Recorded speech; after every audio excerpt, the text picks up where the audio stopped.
mundo que assiste a gente. Eu estava olhando o jogo, eu tenho visto as últimas rodadas do campeonato, olhando para o que é a tabela, né, desse campeonato brasileiro, e a gente fica pensando, evidente que nenhum campeonato acaba antes, sequer de chegar à metade, ninguém é campeão com essa antecedência toda. Mas a grande questão hoje do campeonato, diante da distância que o Botafogo abriu, é que você não consegue ver um concorrente que se habilite como um desafiante confiável, né?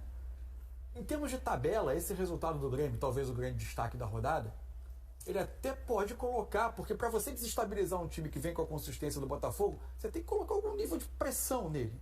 O que ela coloca? 10 pontos de diferença, podendo terminar a rodada com 10 pontos de diferença. Mas podendo terminar a rodada com 10 pontos de diferença e o Grêmio um jogo a menos, 7 pontos. Seria o hipotético os 7 pontos caso o Grêmio vença. Mas ao mesmo tempo você olha o jogo, que é o primeiro jogo diante dessa questão Soares, e vê o Grêmio com a menor produção ofensiva dele em muito tempo, com dificuldade de lidar com a situação, ou seja, deixando uma interrogação para frente. A questão é que o Botafogo hoje parece ter, não sei o que vai acontecer amanhã, o que vai acontecer no futuro do campeonato.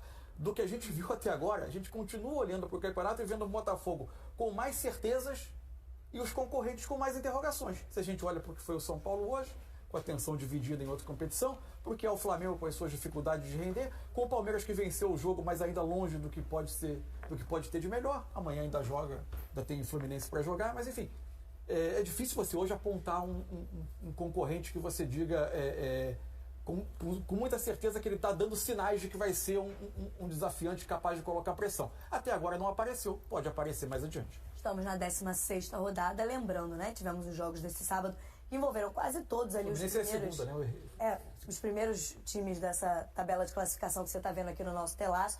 Amanhã tem o jogo do líder. E aí essa diferença, Raed, que hoje é de 10 pontos, pode ser de 13.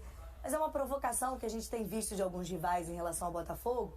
Quando fala assim, já é campeão brasileiro, aí vem aquela provocação. Pergunta ao Arsenal.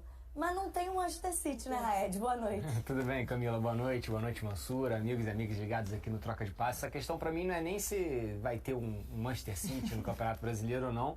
A questão é que o Botafogo tá resolvendo as questões dele dentro de campo. E os rivais não estão conseguindo resolver as questões deles dentro de campo. Essa é uma boa questão para alguns dos jogos, né, que nós vamos analisar hoje. Vamos falar de todos os jogos que rolaram desde 4 horas da tarde. Já tivemos bola rolando nessa 16ª rodada, concluída agora às 9 da noite, com esse Grêmio 1-0 em cima do Atlético Mineiro. Então vamos começar pelo jogo que acabou agora há pouco, que tivemos transmissão aqui do Sport TV, porque já estão com a gente no estúdio Roger Flores, Cabral Neto, para falar um pouquinho desse resultado. E aí já boa noite para vocês, amigos, em cima do que Mansur e o Raed já comentavam aqui sobre essa questão da vice-liderança, que tem inclusive trocado de mãos em algumas rodadas e já trocou durante esse Campeonato Brasileiro. Muito do que a gente olha para esse Grêmio, que hoje consegue vencer em casa o Atlético Mineiro, em alguns momentos foi bem ameaçado. Também não é esse vice-líder que a gente olha e fala, é esse time do Renato, talvez seja o grande perseguidor ao líder Botafogo. Mas ao mesmo tempo conseguiu se mostrar competitivo mesmo diante da ausência do seu principal jogador até aqui. É por aí, como é que você viu esse Grêmio hoje, Cabral? Boa noite, bem-vindo aqui ao Troca de Passes. Boa noite, Mila. Bom demais estar aqui com você, grande Mansur, grande Raed, grande Roger aqui. Eu acho, Mila, que assim, a ausência do Soares ela pode ser muito determinante para essa briga. Sem dúvida que hoje o Grêmio conseguiu se mostrar competitivo, mas o nível de jogo com a bola do Grêmio foi muito menor.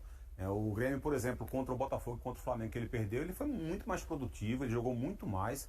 A gente está vendo imagens aí de Soares, né, lá no estádio, na arena. Então, assim, a questão não é especificamente o resultado, porque mesmo quando perdeu, o Grêmio foi muito bem com ele. E os jogos em que o Grêmio rendeu menos foram justamente os jogos em que ele não estava. O jogo que ele se machucou dentro do campo ainda antes de começar a partida no aquecimento contra o Bahia, que foi o Vina que jogou como falso 9, e hoje essa partida. Então, são os dois jogos de exceção, desde o Grenal 4-3-9, quando o Grêmio vence, o Grêmio cresce com esse sistema de 3 zagueiros, o Grêmio fez 2 partidas ruins. As duas, quer dizer, uma partida ruim que empatou o jogo sem o Soares, e outra hoje ruim no aspecto de criação, de construção, de novo sem o Soares, porque o time até marcou bem. O Atlético conseguiu fazer um bom jogo e tal, mas enfim. Então fica essa dúvida de como é que vai ser essa sequência, porque até os substitutos são garotos, são jovens meninos. Tem o Everton Galdino que está machucado, que não é um centroavante específico. O Diego Souza saiu da equipe, então não tem um substituto de fato próximo do talento que tem o Soares. Então tudo isso faz a gente imaginar e ter essa dúvida se o Grêmio vai ter essa longevidade. Acho que o time tem potencial, tem grandes jogadores, tem ideia de jogo, tem variação, tem um sistema de marcação muito bem feito, tem jogadores como Bitelo, Vija Sante, jogando demais, Cristaldo, mas o Soares causa um impacto muito forte nessa equipe e a ausência dele também. Você destacava, né, Roger, no final do jogo ali, como o Grêmio conseguiu segurar o resultado. Talvez essa competitividade desse placar seja importante para um campeonato longo como é o Campeonato Brasileiro. E, por outro lado, um Atlético que com o Filipão ainda não consegue sair vitorioso de campo, né? São duas visões, né? O Grêmio que segue essa perseguição mesmo de longe ao Botafogo, né? Com um jogo a menos do que os adversários que estão ali do lado dele, né? O Grêmio tem um ponto a mais e um jogo a menos do que Palmeiras e Flamengo. Hoje não foi um jogo espetacular, mas foi um jogo muito competitivo do Grêmio. O Grêmio começou muito bem, fez 12, 13 minutos bem interessantes, né? Saiu o gol, depois teve um contra-ataque, uma puxada que o Grêmio poderia ter ampliado com duas finalizações do Bitelo e depois do João Pedro, que foram bloqueadas. A partir daí, no primeiro tempo, o Grêmio parou. E quem cresceu foi o Grando, goleiro, porque o Atlético teve volume, o Atlético começou a se aproximar, Paulinho, Igor Gomes, Batalha que vinha de trás, Pavon e Hulk começaram a infernizar a zaga do Grêmio, e o Grando fez um belíssimo primeiro tempo com 3 defesas determinantes para manter a vantagem do Grêmio até o intervalo, né? No intervalo, o Renato, obviamente, deve ter consertado o time, ou pelo menos tentado tirar esse ímpeto do Atlético Mineiro. Conseguiu. O Atlético não fez um grande segundo tempo. O Grêmio tirou a temperatura do Atlético e conseguiu administrar essa pressão, que não foi uma pressão muito forte. Essa é uma das chegadas do Paulinho, ele perde tempo, depois leva para a esquerda para finalizar já sem ângulo. O Grêmio finalizou algumas poucas vezes, mas quando finalizou até chegou com perigo, essa aí com o Cristaldo, que o Everson fez boa defesa, e foi mais na bola parada. A gente vai ver daqui a pouco um gol do Atlético que foi anulado, que muita gente vai reclamar, né? Principalmente os torcedores do Atlético. Essa é uma jogada interessante do Ferreirinha, ele tinha acabado de entrar e a gente falava isso na transmissão, né? O Grêmio não tinha saída, não tinha escape, não tinha jogo pelo lado, e alguém que poderia de alguma forma segurar e fazer um drible para tirar o time do Grêmio de trás. Esse é o gol que o Kardec vai fazer numa jogada bonita do Alisson, que os dois tinham acabado de entrar, e aí por 1 centímetro, milímetro, numa câmera invertida, o VAR achou esse impedimento do Allan Kardec. Mas a verdade é que o Atlético criou pouco, fez substituições, mas nenhuma substituição foi tão interessante ao ponto. Grêmio, eu acho, tão interessante ao ponto de fazer o Atlético crescer. O Atlético precisa de muita coisa nesse campeonato. 7º jogo do Luiz Felipe na frente, nenhuma vitória, e 8º jogo sem vitória do Atlético Mineiro, né, Caminha? Esses lances do Atlético que a gente viu, do Galo no segundo tempo, Milá, que em nenhum momento o Atlético conseguiu tornar o jogo desconfortável para o Grêmio de fato. Porque não foram lances que aconteceram no minuto seguinte. No primeiro tempo, nos últimos 15 minutos, né? Depois, mas no segundo tempo não teve. No segundo tempo não teve. Acho, inclusive, que as alterações acabaram fazendo mal pro Atlético e bem pro Grêmio. Não que o Grêmio tenha crescido no aspecto ofensivo de criação, mas ele conseguiu controlar melhor o jogo com a marcação. O Atlético tirou o melhor jogador do campo, né? Que era o Pavon. Saiu. E depois acho que a mudança... que tinha tido uma boa chance no primeiro tempo ali no final. Aquele lance que a gente viu do chute dele fora da área, um pouquinho antes ele também dá o passe o Batalha quase fazer o gol, e o Grande consegue salvar. Então ele participou de quase todas as boas jogadas. Então a saída dele acho que foi ruim. E também na hora em que fica com 2 centroavantes ali na área, traz um incômodo de você de repente poder desencaixar a marcação que já estava muito bem encaixada da zaga do Grêmio, mas ao mesmo tempo você só deixou 2 homens atrás, o Batalha e o Otávio. O Igor Gomes saiu, então você passou a jogar num 4-2-4. Isso fez com que o Batalha se segurasse um pouco mais, e ele vinha fazendo muita diferença, porque o sistema de marcação do Grêmio exige que sempre um jogador da linha de 5 se desgarre e saia para fechar espaço. Às vezes é o lateral direito, às vezes é o lateral esquerdo. O Kahneman faz isso o tempo inteiro no jogo. Na hora que um jogador faz isso, era o Batalha que vinha e ocupava esse espaço. E evidentemente nenhum jogador de frente vai acompanhar ele até atrás. Cristaldo não vai fazer isso, Bitelo não vai fazer isso, e ele aparecia livre. Quando ele passou a jogar sozinho com o Otávio no meio campo, ele diminuiu essa saída para não deixar o time vulnerável atrás. Então acho que isso fez com que o Atlético também perdesse ritmo na frente. Aqui na hashtag Troca de Passes, claro que o que mais está aparecendo são reclamações em relação ao impedimento, ao lance mais polêmico da partida. A gente pode dar uma olhadinha no gol do Kardec? Gol do Kardec não, né? Gol do Kardec. Gol do Kardec, tá certo. Na bola levantada na área, o Kardec de cabeça faz o gol, que seria o gol de empate. Mas as linhas traçadas do VAR mostram ali uma diferença mínima, mais que mesmo o segundo, né? Essa novidade, digamos, no regulamento, que é se as linhas estiverem de fato sobrepostas, se a gente não conseguir identificar as duas cores, significa uma posição legal, então o gol é validado. Aparentemente por uma diferença. Alguém já viu linha sobreposta, Massu? Eu de fato não me lembro de nenhuma Eu marcação nunca que tenha vi. tido a linha sobreposta. Na medida que Aqui você tem as duas aparecendo, teoricamente há um impedimento aí. Eu sou um pouco chato com essa discussão, porque eu acho o seguinte, eu vou repetir o que eu tenho dito em quase todas as vezes que essa discussão se coloca. Qual é o pilar que é a sustentação de uma competição? É um pacto entre todos os clubes, que está expresso aonde? Nas regras do jogo. Então se decidiu que o campeonato ia ser jogado com esta tecnologia de impedimento que vale para todos.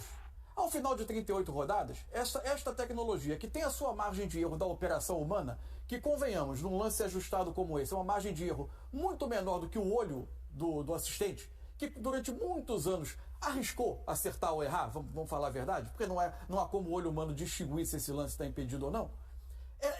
A tendência é que, entre erros e acertos dentro dessa margem humana, isso vai se equilibrar em 38 rodadas. Então é essa tecnologia, por uma distância milimétrica, as linhas não se sobrepuseram e o lance foi marcado em impedimento. É essa a regra do jogo e vamos seguir. O lance, para mim, se você quer saber, Sim. ele é muito mais interessante, sob o ponto de vista tático do jogo, do que qualquer outra coisa. Porque tem uma Eu concordo que coincidência. a gente não precisa discutir se há vantagem a um clube ou outro, que eu acho que estamos todos de acordo que todos os clubes são favorecidos e desfavorecidos. Mas a gente não pode criticar a regra que leva a isso? Criticar se os clubes não estão errados em entrarem em acordo que diferenças milimétricas devem ser marcadas. Isso os clubes não podem fazer, porque contrariar a regra do Sim, jogo. mas a gente não pode aqui criticar a forma como está sendo definida essa regra, pode- ou se os nossos árbitros são capazes de, e a gente vê isso em alguns lances, não estou dizendo que esse é o caso, traçar corretamente as linhas. Aparentemente a linha está traçada corretamente, dentro da possibilidade do que aliás, isso é um problema que se pode discutir, e aliás, se os clubes tiverem de fato interesse em jogar a favor da credibilidade do campeonato e não eles próprios desqualificarem a tecnologia de acordo com a conveniência, sempre que a decisão é contrária a eles, Não, o Melhorar interesse a é imagem. sempre individual, né? O interesse não vamos é... melhorar a imagem, porque a imagem da cabine é muito melhor que essa. Não, Tem a até gente, uma a gente diferença não mínima consegue entre uma ver linha e outra. absolutamente nada, é tudo pixelado. Melhora a imagem. Se a gente vê ali, observar a linha, tem ali um verdinho entre o vermelho e o azul. Beleza, mas se tivesse a imagem nítida, você saberia onde o cara Exatamente, tem toda a razão. marcou a linha vermelha, onde o cara marcou a linha azul. Aí a gente olha e não vê nada. E o problema também nessa Uma manchinha questão azul, uma manchinha branca, diga, Cabral. da tolerância do impedimento, né, que algumas pessoas defendem, mas se for milimetricamente na frente, deixa passar, é gol. A grande questão é que até onde vai essa tolerância? Por exemplo, vai estabelecer que são 2 centímetros, aí quando tiver 2,1 centímetros, vão dizer o quê? Ah, mas foi 2,1 por centímetro. 0,1. Foi só por 0,1. Isso é muita intolerância, daqui a pouco a gente vai estar dando uma tolerância de 2,5 metros, entendeu? A única questão que eu continuo batendo, é a questão da mesma linha, né?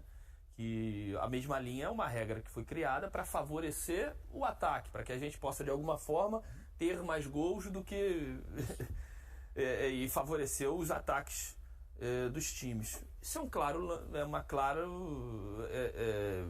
posicionamento de mesma linha.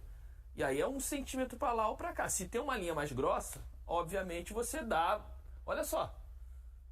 Essa é a linha de impedimento. Você está perpendicular à linha de fundo. Não você está não está exatamente na Porque linha. a né? câmera câmera é do outro lado, angulada. a câmera utilizada é a invertida, né? Não é do Isso. outro lado. Porque permite ver o corpo dos dois jogadores com mais exatidão para traçar a linha. Sim, obviamente. Ali foi marcado o impedimento nesse centímetro aí de diferença, milímetro, na manga do Kardec, né? Na manga do Kardec. Tudo bem. Eu também não discordo da credibilidade. Eu acho que a gente tem que ter credibilidade. A única coisa que eu bato é a questão da mesma linha, que a gente poderia, de alguma forma, ter uma linha mais grossa para poder favorecer sempre o ataque. E aí não é para Atlético, para Grêmio, para Palmeiras, para Flamengo, para Cuiabá, para América. É pro campeonato. Foi importante ver aquela imagem de cima só para dar um detalhe, Mila, do que eu tinha falado quando o Kardec entrou junto com o Hulk na área. desarticulou um pouco a marcação do Grêmio. Você viu que a atenção foi voltada, olha só. Mas aí, Era o Cabral, ponto que você mas aí que eu ia falava da falar. questão tática do jogo. O Roger citou os minutos finais do primeiro tempo, em que o Atlético criou um pouco mais, e é quando surge o lance do Batalha infiltrando a área. Nos dois, como o Grêmio usa muito encaixe e perseguição, e se o Kahneman estiver posicionado defendendo a área, ele vai ganhar vai cansar de ganhar duelo. Quando o Hulk, no fim do primeiro tempo, e esse lance, são momentos em que o Hulk vai buscar o lado direito, ele tira o Kahneman da área. Mas o Kahneman, ele foi no Hulk o jogo inteiro. Foi encaixe individual. Houve um momento do jogo em que o Grêmio conseguiu, o Atlético conseguiu fazer o Mariano atrair o Reinaldo e o Kahneman saiu uma vez no Pavon. E aí, em campo aberto. Ele sai, inclusive, vai lá pro outro lado. Mas quase o tempo todo foi isso. Kahneman no Hulk. E aí o Hulk levando o Kahneman pra longe da área pra ele parar de. Senão ele ganhava todos os duelos. Eu tô pegando aqui. É isso que eu ia chamar a atenção, porque o Kahneman saiu pra vir atrás do Hulk. E aí acabou que ficou livre de marcação. O Allan Kardec tinha acabado de chegar, acabado de entrar no jogo. Então, esse foi um ponto positivo das alterações, mas que não foi aproveitado pelo Atlético. O ponto negativo foi o Batalha mais afastado. Eu vejo diferente de vocês. Por mais que o Kahneman tenha saído do Hulk, com o Hulk, ele tá fora da área. O Grêmio tem dois zagueiros dentro da área. Tem o Vini e tem o Bruno Alves. Então, aí ele perdeu a superioridade. O Vini tá no Kardec. E quando o jogador faz o movimento ali, ele sai no outro. Paulinho, ele larga ele sem dúvida. Pra ir no Paulinho. Isso. E aí o Bruno Alves, olha o Bruno Alves onde tá. Aqui, ó. O Bruno Alves é que tem que estar um passinho pra trás pra poder. Aí ele larga o Kardec pra ir no Paulinho. Ele largou o homem perigoso pra ir em quem tá fazendo aí.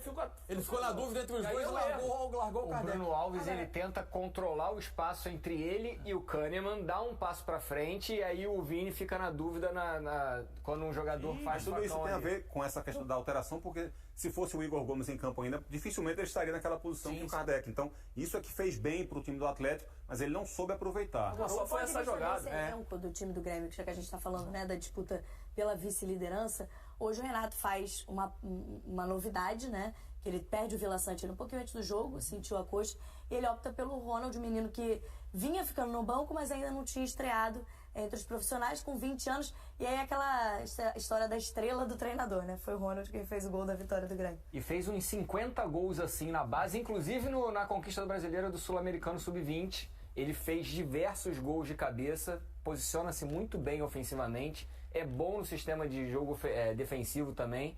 E tava lá, 2 minutos de jogo, 3 minutos, não foi? Não, acho que foi um pouquinho mais. Foi cedo, foi com uns 5. Foi 10, eu acho. 10 minutos. É isso. E interessante porque assim, o Renato mostrou muita confiança nele, Mila. Porque o Mila poderia ter jogado, que entrou no final, já tinha jogado contra o América, que é outro também jogador muito jovem, mas já tinha jogado. Poderia ter entrado com o Ferreira, por exemplo, um jogador que, apesar de estar voltando de lesão, é um jogador muito mais confiável, que tem muito mais minutos, né, em campo, e aí mudaria um pouco o sistema de jogo da equipe do Grêmio, mas é um jogador confiável como o Ferreira. Você poderia trazer o Bitelo mais para trás, então ele teria um time mais experiente, mais cascudo, mais rodado. Foi lá, colocou o Ronald, eu acho que o garoto deu conta do recado. Não é o Vijaçante, o time sentiu muita ausência dele pelo estilo de jogo. O Ronald não é o passador, não é o cara que vai empurrar o time para frente, não é o cara que vai fazer infiltração. O Vijaçante é um dos melhores jogadores da competição. Acho que ele e o André são os melhores volantes do campeonato. Então, você está substituindo um jogador que está jogando num nível absurdo. E ele tem características diferentes. Então, ele não entregou o mesmo que o Vijaçante. Mas acho que aquilo que a gente sabia que ele poderia entregar, ele conseguiu entregar. 1-0 o Grêmio diminui aí, pelo menos por enquanto, para 10 pontos a diferença para o líder Botafogo, que amanhã joga contra o Santos. Lembrando que o Grêmio tem um jogo a menos contra o Corinthians, que ainda não foi realizado. Amigos, obrigada pela participação aqui no Troca. Fala, detalhe, Mira, vocês estavam falando sobre classificação aí. 10 pontos de diferença do primeiro para o segundo colocado. Os dois com 15 jogos. Ano passado, na 16ª rodada, o Palmeiras tinha 10 pontos a mais que o 12º colocado. Não a mais que o segundo, mais que o 12º. E se o Botafogo vencer o jogo amanhã, ele vai fazer 12 pontos a mais do que o Palmeiras tinha no ano passado. O Palmeiras foi campeão. O Palmeiras terminou a 16ª rodada na liderança com 30 pontos. O Botafogo pode chegar a 42 amanhã. Impressionante isso. Ou seja, o líder do campeonato real, que é o Grêmio, que tem 29, né? Do campeonato do Botafogo é uma outra coisa, tem 29. Isso. Estaria quase na média do ano passado. É como dizer que o campeonato tá legal, o Botafogo é que tá estragando. O Grêmio, se fizer os 32 com 16 rodadas, igualaria o Palmeiras do... É como se tivesse dois campeonatos. É verdade. Tem o campeonato do Botafogo e tem o campeonato dos outros 19 clubes. O dos outros é um campeonato bacana. Equilibrado e tal. Amigos, obrigada, Roger Flores. Obrigada, Cabral Neto. Até a próxima aqui no Troca